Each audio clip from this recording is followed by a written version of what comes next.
साथियों नमस्कार। आप देख रहे हैं लक्ष्यकार सर हिंदी वाले शिक्षण चैनल और मैं हूं श्रवण कुमार लक्ष्यकार। आज अपन देखते हैं काव्य गुण। साथियों परीक्षा की दृष्टि से बड़ा ही महत्वपूर्ण ये विषय है। चाहे बोर्ड की परीक्षाएं हों, चाहे विभिन्न प्रतियोगी परीक्षाएं हों, काव्य गुण सदैव ही परीक्षा की दृष्टि से बड़ा ही महत्वपूर्ण रहा है। आइए अपन इसको देखते हैं। काव्य गुण शब्द काव्य रूपी पुरुष का शरीर माना जाता है, यानी काव्य रूपी पुरुष का जो शरीर है वो शब्द है और रस उस शरीर की आत्मा, अलंकार उसके आभूषण और दोष उसके विकार या कमी। ये एक काव्य रूपी शरीर, काव्य रूपी मनुष्य अपन इसको मान लेते हैं। साथियों काव्य की अपन बात करें तो रस जो है उसे काव्य की आत्मा माना गया है। रस काव्य की आत्मा माना गया है और उसी रस के जो नित्य धर्म होते हैं, रस के जो नित्य धर्म होते हैं उन्हें काव्य गुण कहा जाता है। उन्हें काव्य गुण वो काव्य गुण कहलाते हैं। अब अपन देखते हैं, आगे बढ़ें। इससे पूर्व अपन देखें अलग अलग समय पर अलग अलग साहित्यकारों ने काव्य गुणों के बारे में अलग अलग बातें बताई। काव्य गुण कितने होते हैं, कौन कौन से होते हैं, कभी भी विभिन्न साहित्यकार इस मत पर एक नहीं रहे हैं। अलग अलग मतांतर इस बारे में रहे हैं। काव्य गुण के बारे में अपन देखते हैं। विभिन्न साहित्यकार समय समय पर इन्होंने काव्य गुण के बारे में अपने अपने ढंग से व्याख्याएं की है। आचार्य वामन जो काव्य गुणों के प्रतिष्ठाता रहे हैं, प्रतिष्ठाता काव्य गुणों के माने जाते हैं। यानी सबसे पहले काव्य गुणों की प्रतिष्ठा, काव्य गुणों की परख, काव्य गुणों की पहचान और काव्य गुणों को बताया गया आचार्य वामन द्वारा। और उनके अनुसार गुण काव्य के मूल सौंदर्य के तत्व हैं। आचार्य वामन ने बताया कि गुण काव्य के मूल सौंदर्य के तत्व हैं। भरत मुनि ने एक बात बताई, दोषों का विपर्यय ही गुण है। आचार्य भरत मुनि ने कुल 10 काव्य गुण बताए थे, 10 काव्य गुणों का उल्लेख किया था। आचार्य दंडी ने भी 10 काव्य गुण बताए। वामनाचार्य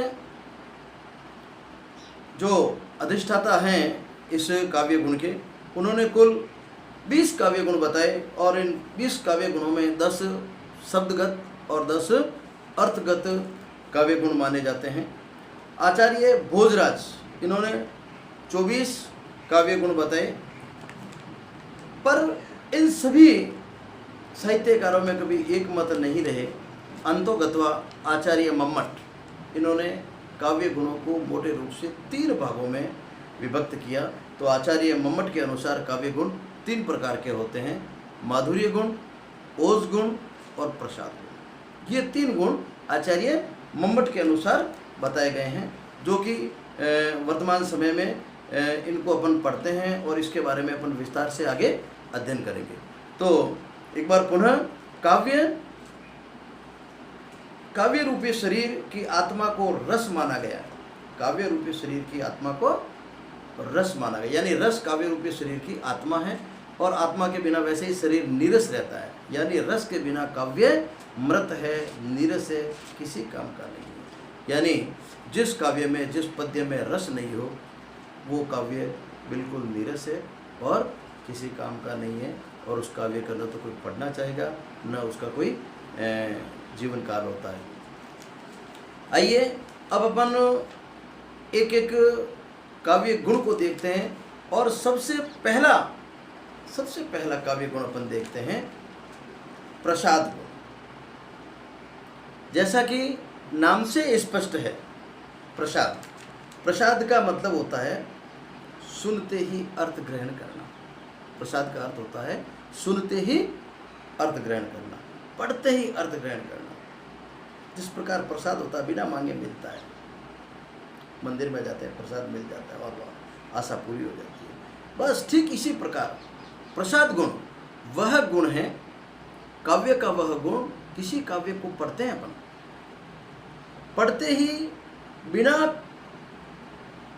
विशिष्ट परेशानियों के, बिना किसी विशिष्ट परेशानियों के, क्योंकि उसके अंदर कठिनता नहीं है, उसके अंदर कठिन शब्द नहीं है, उसके अंदर बड़े बड़े समास युक्त पद नहीं है, इसलिए कुछ पद ऐसे होते हैं, कुछ पद्य ऐसे होते हैं जो बड़े ही सरल होते हैं, जिनको पढ़ते ही उनका अर्थ समझ में आ जाता है। उसके लिए किसी ज़्यादा गुरु की भी आवश्यकता नहीं पड़ती। ये अपने आप में काव्य की बहुत बड़ी विशेषता है। इस प्रकार की विशेषता को प्रसाद गुण कहते हैं, इस गुण को प्रसाद गुण कहते हैं। यानी बिना किसी विशेष प्रयास से स्वतः ही अर्थ ग्रहण समझ में आ जाता है, अर्थ स्पष्ट हो जाता है, ज़्यादा व्याख्या की आवश्यकता नहीं पड़ती, ज़्यादा सरल करने की आवश्यकता नहीं पड़ती।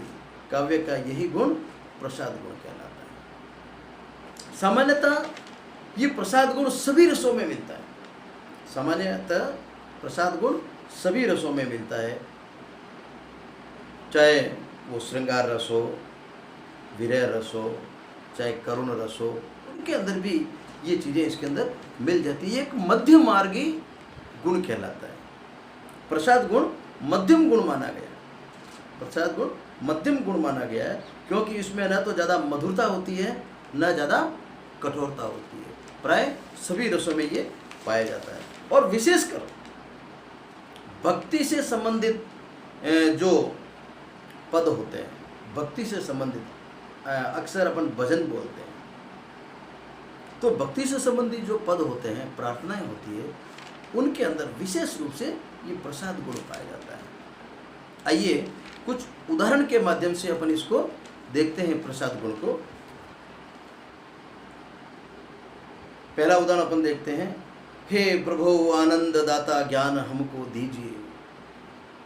प्रार्थना है बहुत ही सामान्य शब्दों में, और किसी को अपन छोटे बालक को भी सुनाएंगे तो वो समझ जाएगा और उसका अर्थ करता है। तो यहाँ पर प्रसाद गुण है। इसी प्रकार एक अपन और प्रार्थना बोलते हैं स्कूलों में, दया कर दान भक्ति का हमें परमात्मा देना, दया कर ना हमारी आत्मा में शुद्धता देना। ये प्रार्थना, ये जो पद्य है, ये जो रचना है, यहाँ पर इसको पढ़ते ही अपन को समझ में आ रही है, एक एक शब्द समझ में आ रहा है, उसको समझते हुए अपन चलते हैं। यहाँ प्रसाद गुण है। इसी प्रकार कक्षा 12 में कबीरदास जी का एक पद है, संतों आई ज्ञान री आंधी, संतों आई ज्ञान री आंधी। ज्ञान रूपी आंधी आ रही है, और जब ज्ञान रूपी आंधी आती है तो जो हमारे अंतर्मन के चक्षु होते हैं वो खुल जाते हैं। बिल्कुल सामान्य बात है, और इसको अपन सीधे समझ सकते हैं, हर आदमी समझ सकता है। यहाँ पर भी प्रसाद गुण है। इसी प्रकार कक्षा 12 में गए, कक्षा 12 में एक पद्य आता है, भारत माता ग्रामवासिनी। भारत माता के बारे, भारत माता का चित्रण किया गया है। भारत माता ग्रामवासिनी, खेतों में फैला है श्यामल, खेतों में फैला है श्यामल, धूल भरा मेला सा आंचल, गंगा जमुना में आंसू जल, गंगा जमुना में आंसू जल, मिट्टी की प्रतिमा उदासीनी, भारत माता ग्रामवासिनी। भारत माता का एक चित्रण किया गया, बहुत ही सरल शब्दों में किया गया। पढ़ते पढ़ते, यदि अपन इसको 2 बार अपन पढ़ें, पढ़ते पढ़ते अपन को इसका अर्थ समझ में आ जाता, भाव समझ में आ जाता है कि यहाँ पर भारत माता की भारत माता का एक चित्रण किया गया, उसको एक भारत माता को मानवीकरण अलंकार के माध्यम से एक माता का रूप दिया गया है। इसी में एक उदाहरण और अपन देखते हैं, कृष्ण सुदामा का मिलन होता है द्वारिका में, और उस दृश्य को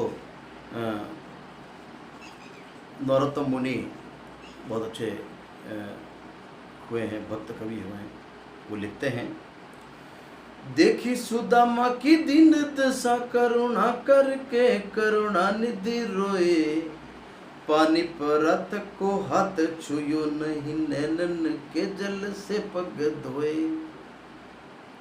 देखिए बहुत ही सरल शब्दों में, देखी सुदामा की दीन दशा करुणा करके करुणा निधि रोए, एक भी कठिन शब्द नहीं है, सामान्य अर्थ, बिल्कुल 7वीं 8वीं का बच्चा अपना आप वैसे ही इसको 2 बार रिदम से गाएंगे एकदम समझ में आ जाएगा। पानी परत को हाथ छुयो नहीं, नैनन के जल सो पग धोए। यहाँ पर प्रसाद गुण है। कई शिक्षकगण इस पद्य को माधुर्य गुण युक्त मानते हैं। माधुर्य गुण में भी लगभग ऐसी ही चीजें होती है, जिसको पढ़ते ही उल्लास पैदा हो, आनंद पैदा हो, मन द्रवित हो, वहाँ माधुर्य गुण होता है। और प्रसाद गुण पढ़ते ही समझ में आ जाए, स्वतः स्फूर्त पढ़ते ही उसका अर्थ समझ में आ जाए, जिसके चित्त में उदित होते ही, जैसे ही पढ़ा चित्त में उदित होते ही अर्थ स्पष्ट हो जाए, वही प्रसाद गुण। तो इसको, इस पद्य को अपन जैसे ही पढ़ते हैं, इसका अपन को अर्थ स्पष्ट होता है, इसलिए अपन इसको प्रसाद गुण में मानते हैं। तो ये थे प्रसाद गुण के कुछ उदाहरण। प्रसाद गुण ज़्यादा कठिन नहीं है। आप इसको यूँ समझें कि आपको आपने कोई पद्य पढ़ा और पढ़ते ही आपको उसका अर्थ समझ में आ गया। 2 बार पढ़ा, 3 बार पढ़ा, पढ़ते ही आपको अर्थ समझ में आ गया। ज़्यादा कठिन नहीं है। कहीं पर समास, बड़े बड़े समास नहीं है, कठिन शब्द नहीं है, किसी प्रकार का ये जैसे अपन कहते हैं कि साहित्यिक बारीकियाँ उसके अंदर नहीं घुसी हुई है। सामान्य सा अर्थ बिल्कुल निकल जाता है, आम आदमी उसको समझ लेता है पढ़ते ही, सुनते ही। वही प्रसाद गुण। परीक्षा में यदि आ जाए कोई भी पद्य और प्रथम दृष्टया उसको पढ़ते ही आपके यदि अर्थ समझ में आ रहा है, आप समझ लीजिए यहाँ प्रसाद गुण। तो ये था आज का टॉपिक, प्रसाद गुण। इसके अंत में मैं कुछ प्रश्न दे रहा हूँ, आप इसको देखें। परीक्षा की दृष्टि से बड़ा महत्वपूर्ण है, इसको समझें। और भी पद्य आप देखते रहें। भजन जितने भी होते हैं लगभग उसके अंदर प्रसाद गुण है। कबीर वाणियाँ जितनी भी होती है वो प्रसाद गुण है। ओम जय जगदीश हरे, ये क्या है? प्रसाद गुण है इसके। ओम जय जगदीश हरे, ये भी काव्य है, भजन है, काव्य है, पद्य है, पर इसके अंदर प्रसाद गुण। जितनी भी प्रार्थना है स्कूल के अंदर बोली जाती है, परीक्षा के अंदर आ जाता है कई बार कि प्रसाद गुण का एक उदाहरण लिखिए। कोई भी प्रार्थना का 2 पद्य लिख दीजिए, प्रार्थना का पद्य लिख दीजिए, आपका उत्तर बिल्कुल सही हो जाएगा। जहाँ प्रभु की बात आ रही है, ईश्वर की बात आ रही है, ईश्वर का कहीं नाम आ गया, प्रभु से संबंधित कोई चीज़ आ गई और आपको लगता है कि ये कोई आराधना कर रहा है, प्रभु को याद कर रहा है, प्रसाद गुण। ये था प्रसाद गुण। और अगले वीडियो में अपन देखेंगे ओज गुण और उसके बाद में माधुर्य गुण। एक एक को अपन सभी देखेंगे, ताकि वीडियो को अपन छोटा बना रहे हैं, ताकि आपको देखने में और याद करने में भी बड़ी आसानी रहेगी। आपने इस वीडियो को देखा, इससे संबंधित आपकी कोई भी जिज्ञासा हो, कोई भी बात हो, आप ज़रूर कमेंट में लिखें। आपका बहुत बहुत धन्यवाद। देखते रहिए लक्ष्यकार सर हिंदी वाले शिक्षण चैनल। यदि आपको हमारा वीडियो अच्छा लगता है, आप और भी वीडियो चाहते हैं, तो कृपया इसे लाइक करें, सब्सक्राइब करें, शेयर करें, अन्य बालकों को बताएं इसके बारे में। आपका बहुत बहुत धन्यवाद। जय हिंद, जय भारत।